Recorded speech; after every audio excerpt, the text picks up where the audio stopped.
जो भी वक्ता ने कहा वो उसकी अपनी राय है, जिसकी पुष्टि नेशन जिंदाबाद भाजपा हराओ देश बचाओ, भाजपा हराओ देश बचाओ, इनकलाब जिंदाबाद, इनकलाब जिंदाबाद।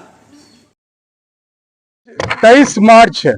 23 मार्च का भारत के इतिहास में एक महत्वपूर्ण दिन है, एक बहुत ही पावन दिन है, जिस दिन मात्र 23 वर्ष की उम्र में भगत सिंह जी को और साथ में राजगुरु और सुखदेव को फांसी दे दी गई थी। और फांसी दिया जाना था 24 तारीख को, लेकिन भारत के आवाम से इतनी डरी हुई थी अंग्रेज सरकार कि 11 घंटे पहले उनको फांसी दी गई। आज जो हम लोग अनेक संगठन यहाँ हैं और विद्यार्थी भी हैं, छात्र भी हैं, सभी लोग आज उपवास पे थे। और उपवास का महत्व इसलिए है कि ये मुद्दा उठाना था देश के सामने कि जो डब्बे से और वो जो मशीन से वोटिंग होती है उसमें दिक्कत है और उसको हटाकर बैलेट से वोटिंग कराई जाए। दूसरी इशू जो बड़ा इशू था कि देश में रोजगार की बात चलनी चाहिए। तीसरा है कि सोनम वांगचुक आज लगभग 18वें दिन अपने आमरण अनशन पे हैं, उनकी ओर सरकार का ध्यान जाए। पांचवी और बड़ी बात है कि जो हसदेव जंगल है उसको लगातार काटा जा रहा है। और सबसे महत्वपूर्ण मुद्दा यहाँ यह भी है कि जो हमारे देश के किसान हैं उन पर सरकार एक दुश्मन देश के नागरिकों की भांति गोलियां बरसा रहे हैं और उन पर ड्रोन से हमला किया जा रहा है। इन सभी मुद्दों से व्यथित होकर अनेक लोग, अनेक संगठन, चाहे वो किसान के हों, छात्र के हों, चाहे वो वकील हों और प्रोफेसर्स हों, वो सभी आज दिन भर का अनशन रखे, भूख हड़ताल किए थे। और सरकार को ये बताने का प्रयास किया गया है कि इस स्थिति में सरकार गौर करे और हमारी मांगों को पूरा करे। मैं आमंत्रित करता हूं डॉक्टर रतन लाल जी को बोलने के लिए। आज शहीदी दिवस है। सबसे पहले भगत सिंह, राजगुरु, सुखदेव की शहादत को नमन।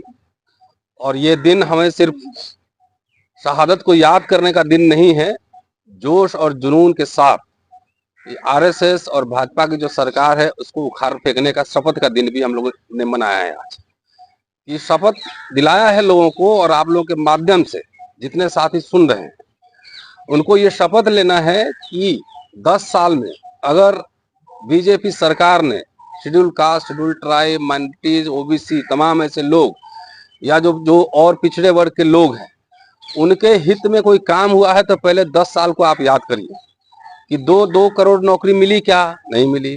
15 लाख मिले क्या? नहीं मिले। महिला सुरक्षित हुई क्या? नहीं सुरक्षित हुई। डीजल पेट्रोल के दाम कम हुए क्या? नहीं हुए। किसान खुशहाल हुए क्या?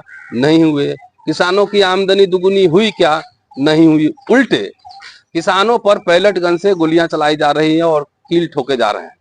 तो आज शहीदी दिवस के अवसर पर हम लोगों ने शपथ लिया है और शपथ दिलाया है। कई कार्यक्रम में था कि जो कार्यक्रम चल रहा है, अभी देश में चुनाव होने वाले हैं, चुनावी मोड में जा चुका है। और एक बात याद दिला दूं कि 2012 में अमित शाह तड़ीपार थे और उन्होंने चुनाव आयोग से उन्होंने परमिशन मांगी थी कि हमको जो है चुनाव लड़ने के लिए जाने की अनुमति दिया जाए गुजरात। वो जाके चुनाव वहां लड़े, इलेक्शन कमीशन ने परमिशन दी, क्योंकि हम सब जानते हैं कि इस समय चुनाव आयोग जो है ना पूरा पावर सीज कर लेता है हर एडमिनिस्ट्रेटिव बॉडी का। डीजी बदल सकता है, सेक्रेटरी बदल सकता है। सवाल यह है कि उनकी नजर ईडी पे क्यों नहीं पड़ रही और सीबीआई पे क्यों नहीं पड़ रही, उनके अधिकारी क्यों नहीं बदले जा रहे हैं। तो मिला जुला के पूरी चुनावी प्रक्रिया को हैक कर लिया गया है।